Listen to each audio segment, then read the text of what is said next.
Dando continuidade aos resultados, aos balanços do quarto trimestre de 2021 das empresas, hoje é a vez do Banco do Bradesco, BBDC3. Vamos passar nos seus destaques financeiros do quarto tri e também alguns indicadores fundamentalistas para ver se é uma empresa eficiente, que entrega resultado, e lá no final aquela análise gráfica para a gente saber se o ponto agora é um bom ponto de entrada, beleza? Então vamos lá!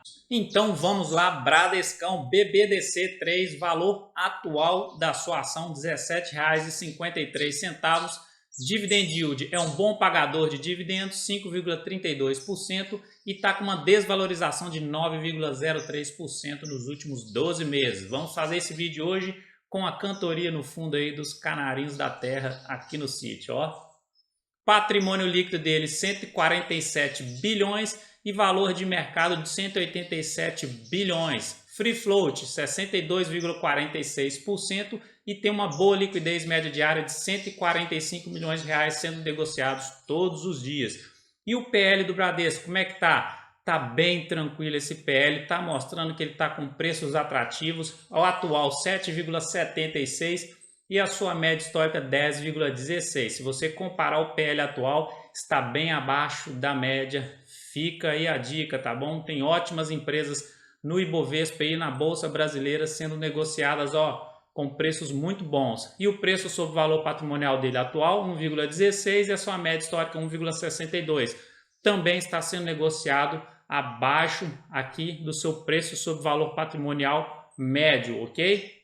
Pegando um pouco dos seus dividendos históricos, dividend yield histórico dele atual 5,32 e a média 3,77, então tá lá em cima nos seus patamares maiores ali, se a gente for olhar ali desde 2011, então pagou 6,29% em 2015 e depois teve esses 3 anos aqui que teve um pagamento próximo aos 5%, e o payout, que seria a porcentagem do lucro que ele distribui através de proventos, atual 41,59%, média histórica 36,1%, e a gente percebe essa barrinha verde aqui que é o lucro líquido, ó, vem crescendo no longo prazo. Nós vamos ver isso mais detalhadamente ali na frente, e aqui são os seus proventos distribuídos nesses últimos 6 anos.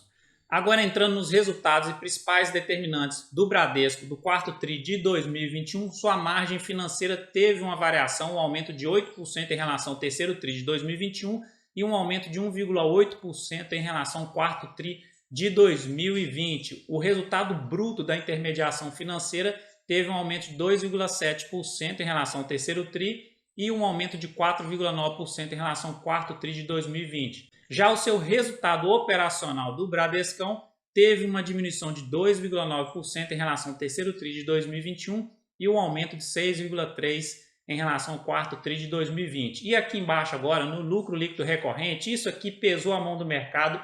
Logo em seguida, no dia seguinte que saiu o resultado, o mercado descontou na ação do Bradescão, já caiu 8% praticamente em um dia. Então, o resultado do lucro líquido recorrente dele, diminuição no terceiro tri de 2021 de 2,3% e diminuição de 2,8% em relação ao quarto tri de 2020. Então, o Bradescão reportou lucro, sim, mas teve uma diminuição de 2% mais ou menos ali em comparação aos trimestres anteriores ali, ok? Acompanhe aqui os destaques financeiros de 2021, lucro líquido recorrente, aumento de 34,7% em relação ano a ano, ou seja, o ano de 2021 aumentou 34% de lucro líquido recorrente em relação ao ano de 2020. Seguros e previdências e capitalização teve uma diminuição de 5,5% em relação a 2020.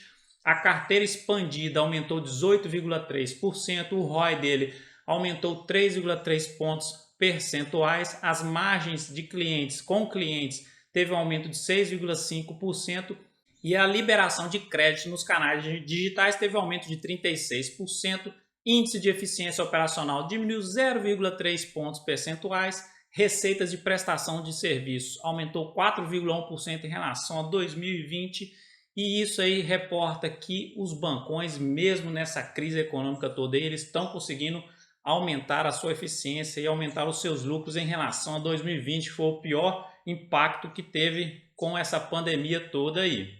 A sua margem líquida ela é crescente no longo prazo e atualmente 21,36%, uma ótima margem líquida e uma média histórica de 15,4%. Já o seu ROI, indicador de rentabilidade, então ele está melhorando a sua eficiência, então está diminuindo os custos, os gastos, as despesas. Isso ajuda a melhorar a eficiência, mas a rentabilidade, que é esse indicador aqui, o ROI, a rentabilidade dele em relação ao patrimônio está diminuindo no longo prazo. Isso aí a gente tem que tomar cuidado e ver ele conseguir retomar aqui, ó, reverter essa tendênciazinha dele aqui. Atual 14,92%, continua sendo um ROI muito bom, uma rentabilidade boa, e a média histórica 16,41%. Mas eu acho que seria legal para o Bradescão ele voltar a aumentar essa rentabilidade dele aqui, ou pelo menos estabilizar ela próximo desses 15%, que aí ficaria muito bom. Receita de prestação de serviços desse banco, olha só como é que ela é no longo prazo.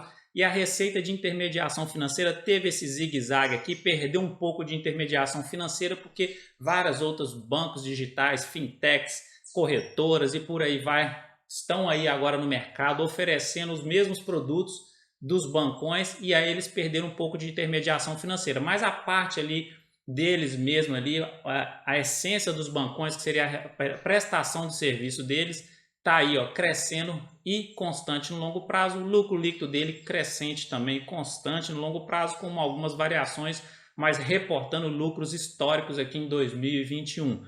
Patrimônio líquido do Bradescão crescente e constante no longo prazo. Para mim, esse banco ele é muito bom, como o Banco Itaú também. E isso aqui eu tenho carteira com gosto, eu tenho ele em carteira feliz da vida, tranquilo, sabendo que no longo prazo ele vai me trazer bons retornos. Entrando na sua parte gráfica, trouxe uma coisa diferente para a gente estudar aqui hoje, para a gente saber o momento que a gente está nesse ciclo de mercado, nessa situação toda com alta de inflação, alta dos juros e como que as ações se comportam, como que as empresas se comportam em relação a isso. Acompanhe aqui comigo. Esse aqui é o gráfico mensal do Bradesco. O Bradesco seria essa parte azul preenchida aqui, então o Bradescão é este aqui.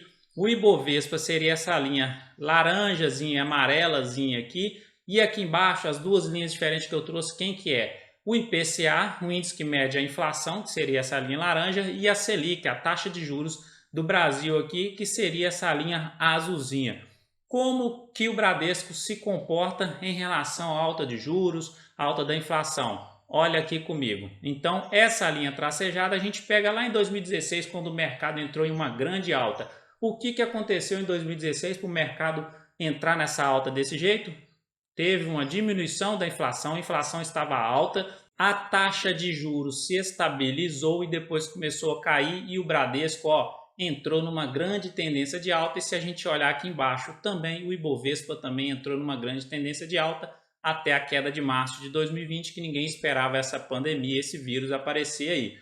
Então, o que acontece com o Bradescão? Quando a taxa de juros se estabilizar aqui no Brasil e a inflação começar a cair, o que a gente espera das ações do Bradesco? Se o padrão passado ocorrer novamente, então taxa de juros estabilizando, inflação caindo, Bradescão vai bombar, vai trazer bom retorno para a gente. E agora vamos olhar a sua análise gráfica em si.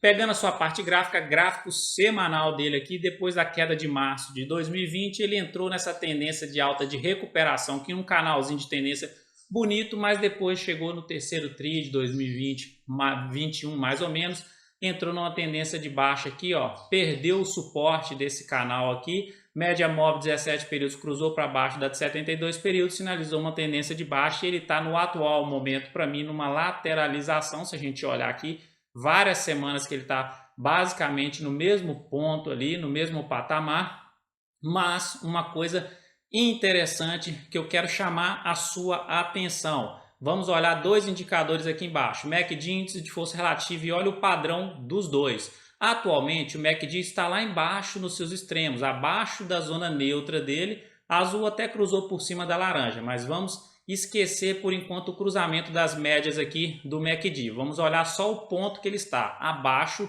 do ponto neutro. Qual o outro momento que ele esteve abaixo? Queda de março de 2020. Olha onde que estavam as ações, bem lá no fundo. E qual outro momento? Lá em 2018, mais ou menos, teve esse ponto aqui, ó. Olha onde que ele estava também, abaixo aqui no MACD e bem aqui embaixo. E o que aconteceu nesses dois pontos no passado? Em 2018, teve uma alta de 107% quando a linha azul cruzou por cima da laranja, ele sinalizou uma reversão de tendência, uma alta de 107%. Março de 2020, quando a azul cruzou por cima da laranja, o que aconteceu? Até aqui, até o topo desse aqui, nessa recuperação dessa queda de março de 2020, 75% de alta. E ele está aqui de novo, a azul acabou de cruzar por cima da laranja. Se o mercado não continuar penalizando ele por conta desses 2% a menos, a expectativa do mercado foi negativa em relação a esse resultado, de 2, poucos por cento menor no seu lucro ali. Mas se o mercado não descontar mais, o que pode acontecer? Uma ótima valorização aí no próximo ano, nos próximos meses, enfim. Índice de força relativa, mesma coisa. Olha o padrão aqui, ó, lá em maio, junho de 2018, estava lá nos seus extremos, bem sobrevendido o papel. E o que aconteceu? Isso aqui. Depois, março de 2020, bem sobrevendido o papel, alta de 75%. E a gente ficou nessa lateralização bem lá no fundo do poço, bem sobrevendido, começou a se recuperar e aí saiu o resultado do quarto tri de 2020. Agora a gente tem que aguardar, esperar isso aqui, a média móvel de curto período cruzar para cima de longo período, que é de 72 períodos, e aí sinalizaria essa reversão de tendência, talvez você pegue uma boa recuperada aí, uma boa valorização nesse papel. Não é recomendação nem de compra nem de venda, é só eu te ensinando um pouquinho a analisar os indicadores gráficos aqui, os indicadores técnicos, né, na verdade, e conciliar com o gráfico do papel que você está estudando. Então, para mim, gráfico do Banco do Bradesco pode ser uma boa oportunidade no atual momento de você acumular algumas ações para pegar uma valorização aí no médio prazo. A parte fundamentalista desse banco e dos bancões em si, eu acho o seguinte, eles são eficientes, tá bom? São empresas eficientes, geram lucros e lucros e lucros, são empresas de gerar muitos lucros aqui. Os bancos do Brasil são os bancos que mais geram lucro. Então, na parte fundamentalista dele, receita crescente, patrimônio crescente, lucro crescente, não tem o que falar, bom pagador de dividendos e é um banco que eu tenho em carteira e pretendo mantê-lo para o longo prazo. E aí fica a seu critério escolher qual desses bancões aí pode te trazer um bom retorno, beleza? Então é isso, se você gostou desse vídeo, já dá aquela curtida aí, comenta aqui embaixo qual vídeo que você gostaria que a gente fizesse e também, ó, se inscreva aqui no canal, entra para a família e bora junto nessa aí. Um grande abraço, fique com Deus, até o próximo vídeo e tchau!